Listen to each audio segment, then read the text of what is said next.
শিক্ষাই সম্পদ, let's study in Bengal. Co-presented by career করতে তোমার পাশে আছে জেআইএস ইউনিভার্সিটি। ভর্তি হতে অ্যাপ্লাই করো জেইটি 2024-এ। Dream placement with a package of 1 crore. Transform with Adamas. Camellia group of institutions, powered by Reliance Industries limited.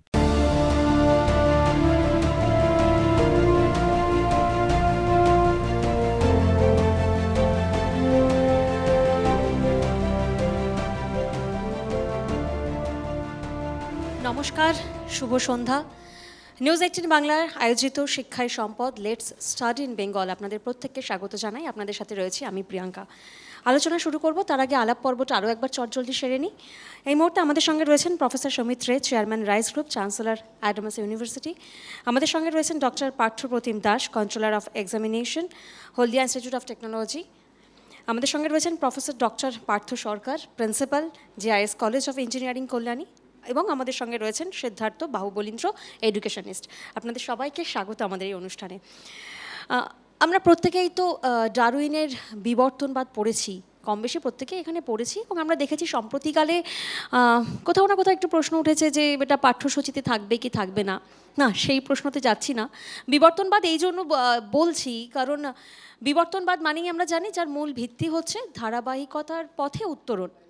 এই যেমন ডাইনোসর একদিনে তো উধাও হয়ে যায়নি, বা বাঁদর থেকে হোমোসেপিয়েন্স সেপিয়েন্স, এই যে প্রক্রিয়াটা, এটাও একদিনে নয়। ঠিক তেমনই প্রাণী জগতে বিবর্তন যেমন সত্য, সমাজে একটা সুষ্ঠু সমাজ গড়তে শিক্ষার পথ, শিক্ষার প্রসারণ, বিবিধ পথ, সেটাও কিন্তু সত্য। এত কথা কেন বললাম? আসলে আলোচনাটাই আমাদের ভরসা থাকুক বাংলার শিক্ষায়। আমরা দেখেছি বিগত বেশ সময় ধরে যে দিল্লি, মুম্বাই, পুনে, ব্যাঙ্গালোর, বিভিন্ন জায়গায় পড়ুয়ারা যাচ্ছেন, চাকরিমুখী বিদ্যার জন্য তারা যাচ্ছেন। কিন্তু কোথাও না কোথাও বাংলাতেও তো এবার ভরসাটা রাখতে হবে। মানে আমাদের বাংলার শিক্ষা আধুনিক পরিকাঠামোর সাথে কতটা এগিয়েছে, এখানে যারা পড়ুয়ারা রয়েছেন তাদের মনে নিশ্চয়ই এই প্রশ্নটা আসছে যে আধুনিক পরিকাঠামোর কথা বললে বাংলার শিক্ষা ব্যবস্থাটা কোথায় দাঁড়িয়ে। প্রথমেই আমি যাব প্রফেসর সৌমিত্রের কাছে। সৌমিতবাবু, আপনি কিভাবে দেখছেন? প্রথমে আমি নিউজ 18কে ভীষণ ধন্যবাদ জানাবো এই ধরনের প্রোগ্রাম করার জন্য, কারণ গত বছরও আমি ঠিক এই রকম একটা প্রোগ্রামেই এসেছিলাম। এবং সঙ্গে ধন্যবাদ জানাবো যারা আগামী দিনে যে ছাত্রছাত্রীরা রয়েছো, যারা এখানে অংশগ্রহণ করেছো, তাদের আমি বলবো যে আজকে আমরা অনেকেই যারা রয়েছি তাদের যে আলোচনা এবং ভাবনা, এটা কিন্তু তোমাদের খুব সিরিয়াসলি বোঝা দরকার, যা তোমাদের আগামী দিনে প্রতিষ্ঠিত হতে সাহায্য করব।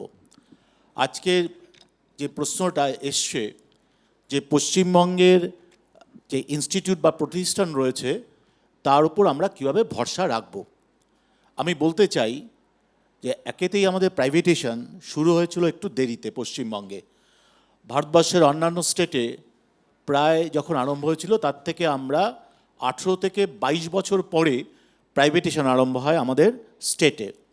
তাই প্রথম 8-10 বছর লাগে ইনফ্রাস্ট্রাকচার ডেভেলপ করতে, এবং সেই ইনফ্রাস্ট্রাকচার ডেভেলপমেন্টের সময়ে আমরা সত্যি কিছুটা পিছিয়ে ছিলাম, এবং আমাদের রাজ্যের ছেলেমেয়েদের বিশেষত সেই রাজ্যে যেতে বাধ্য হয়েছিলেন বা বাধ্য করা হয়েছে।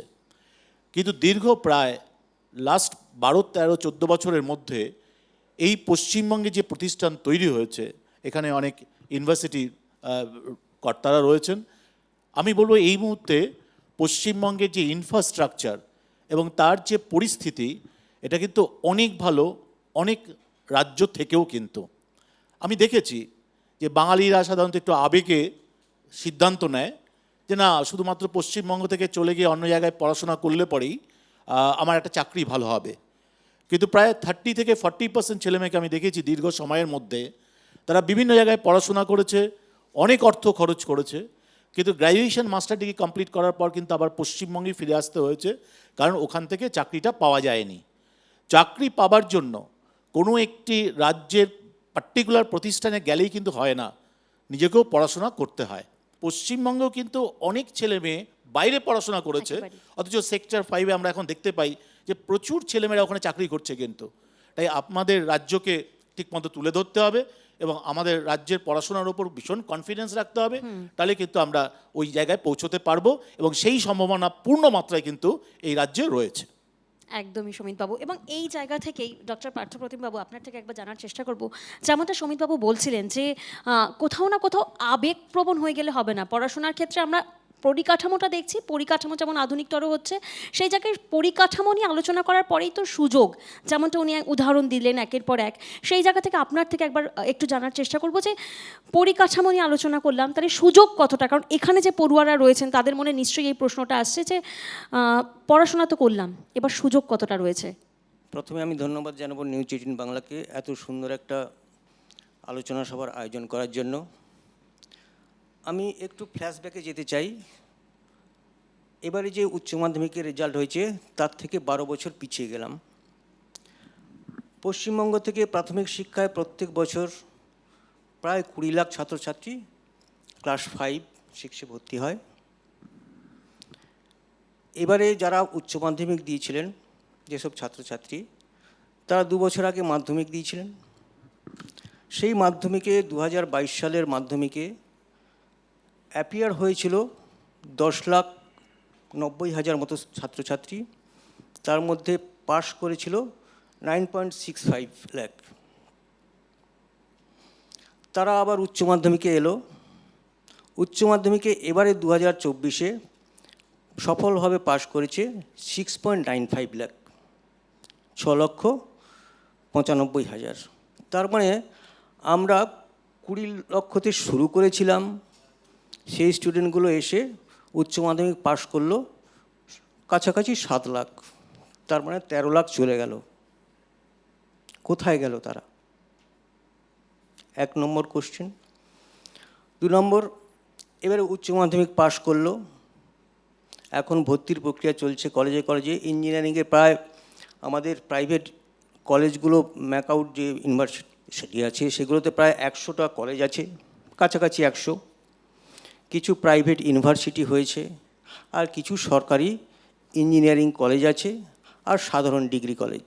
এই তো আমাদের শিক্ষার সুযোগ। সেখানে প্রত্যেক বছরই আমরা কারিগরি বিশ্ববিদ্যালয় যেটা আছে তার অধীনে যেসব প্রাইভেট কলেজগুলো আছে তাদের ভর্তির হার কিন্তু খুব আশাব্যঞ্জক নয়। কাছাকাছি 25,000-এর মতো ভর্তি হয়, প্লাস সরকারি সুযোগ সুবিধা যেসব কলেজ আছে সেগুলোতে। আমি ধরে নিলাম 50,000-ই ইঞ্জিনিয়ারিং ছাত্র ভর্তি হলো। তারপরের কিছুটা হচ্ছে মেডিকেল শিক্ষা। এখানে প্রায় পশ্চিমবঙ্গে MBBS নিয়ে সিট আছে 4,725 মতো কাছাকাছি। তারা তো মোটামুটি ভর্তি হলো। বাকি ছেলেগুলো এবারে সাধারণ ডিগ্রি কলেজ, না হয় যারা ইঞ্জিনিয়ারিংয়ে র্যাঙ্ক করেছিল এবারে তারা বাইরে যাওয়া শুরু করলো।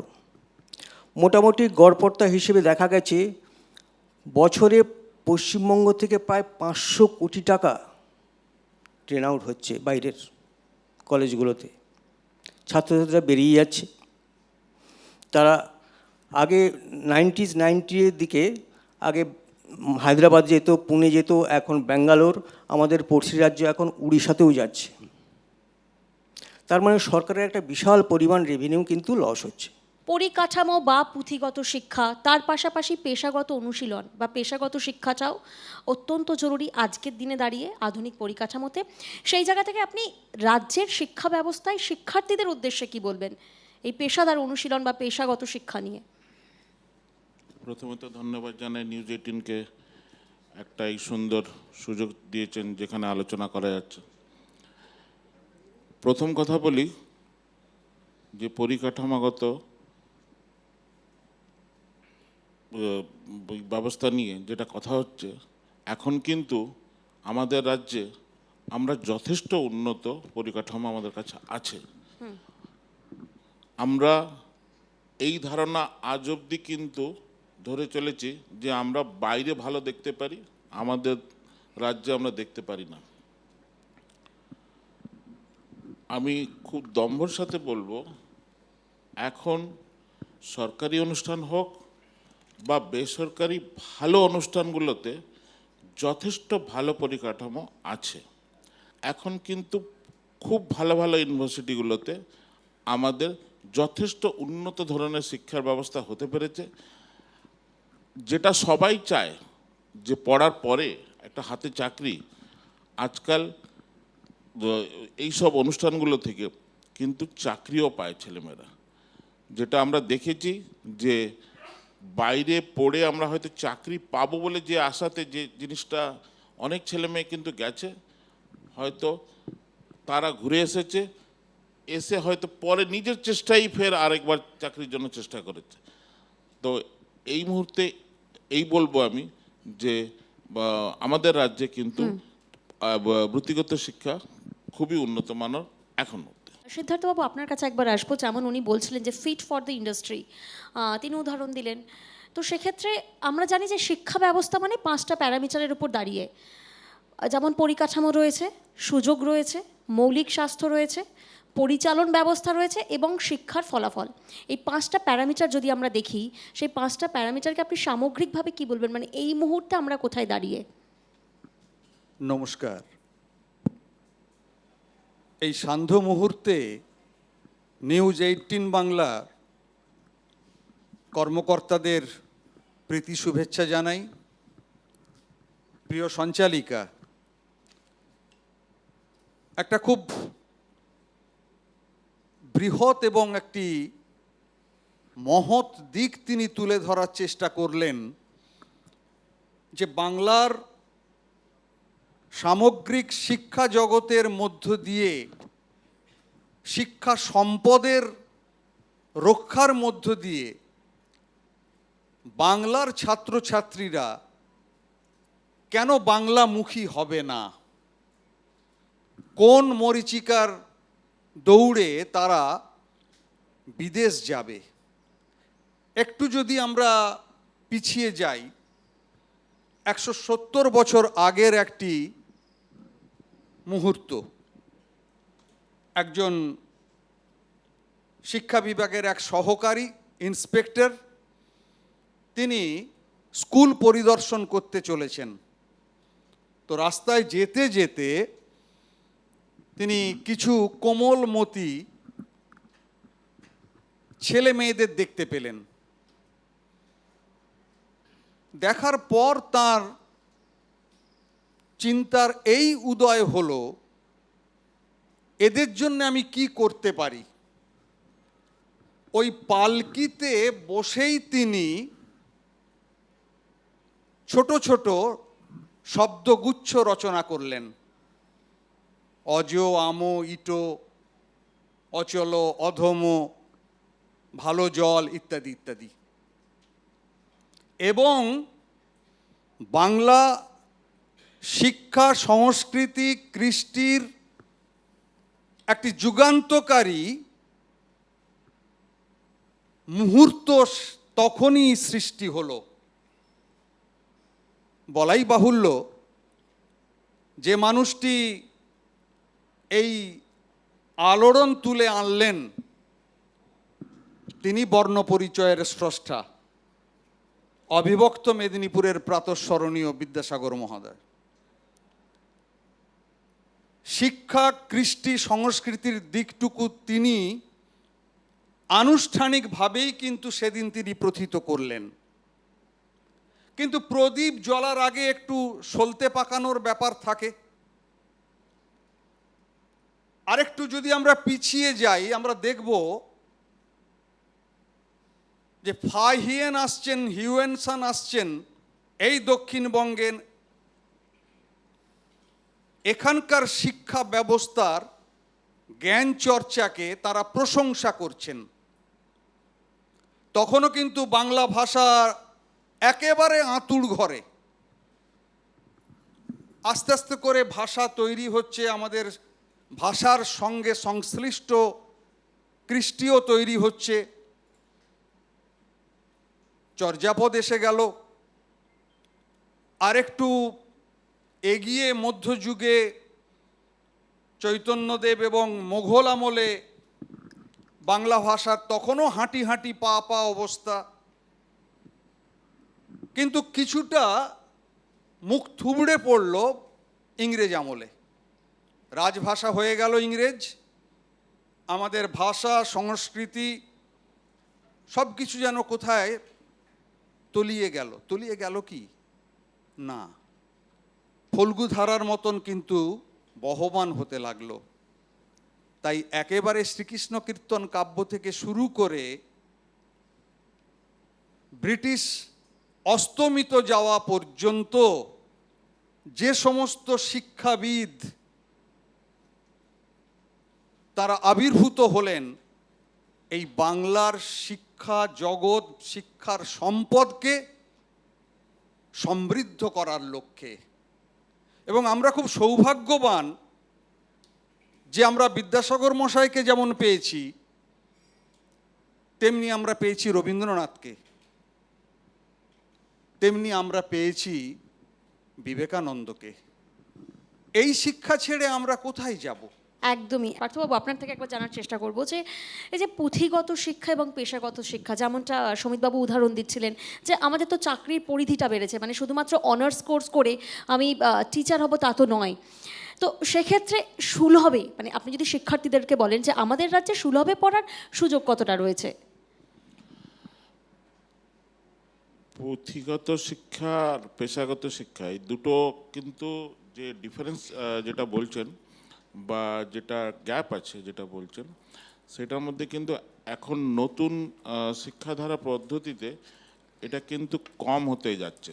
যেমন কি এখন ধরুন কোনো ছাত্র যদি এখন ইঞ্জিনিয়ারিং শিক্ষাতে আসে, তাহলে তাকে আজ এই মুহূর্তে তাকে 4 বছরের মধ্যে ও পড়াশোনার মধ্যে ইন্টার্নশিপ ওকে করতে হচ্ছে।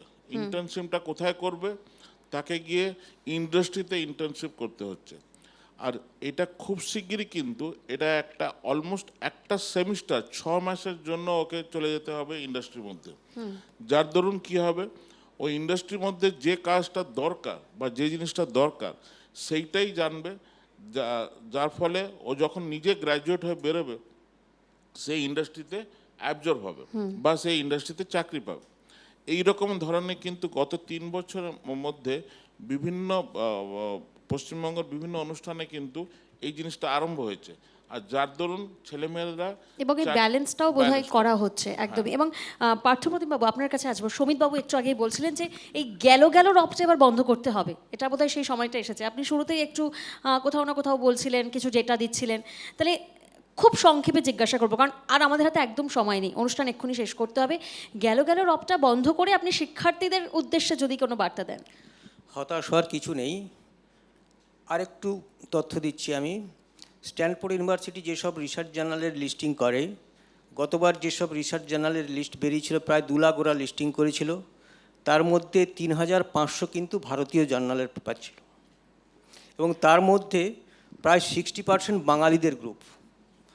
তার মানে মেধার কোনো অভাব নেই বাংলায়, শুধু নার্চার করা।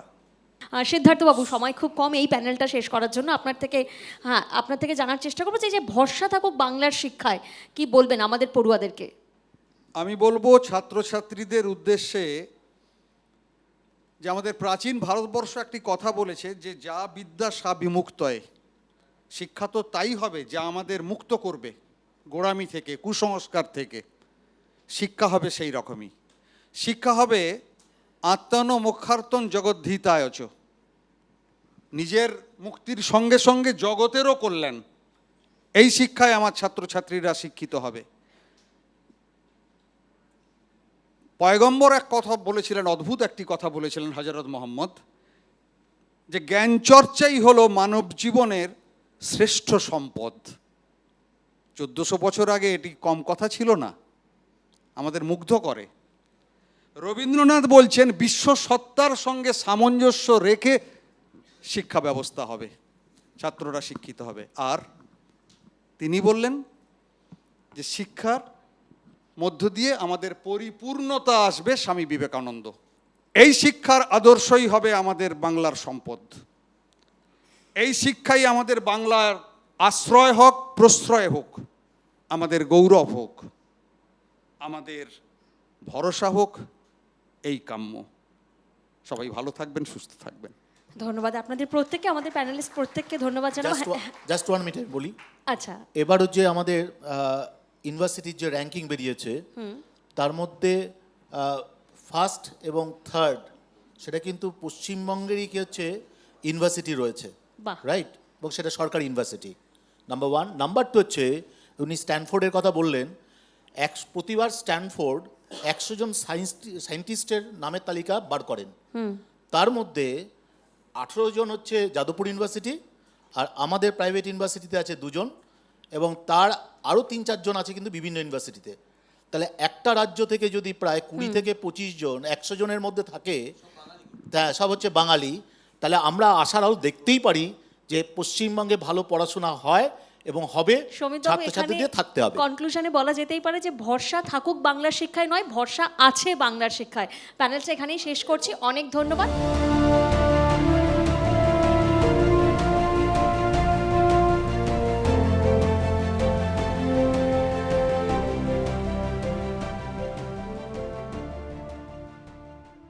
শিক্ষাই সম্পদ, let's study in Bengal, co-presented by career করতে তোমার পাশে আছে জেআইএস ইউনিভার্সিটি। ভর্তি হতে অ্যাপ্লাই করো জেইটি 2024-এ। Dream placement with a package of 1 crore. Transform with Adamas. Camellia group of institutions, powered by Reliance Industries limited.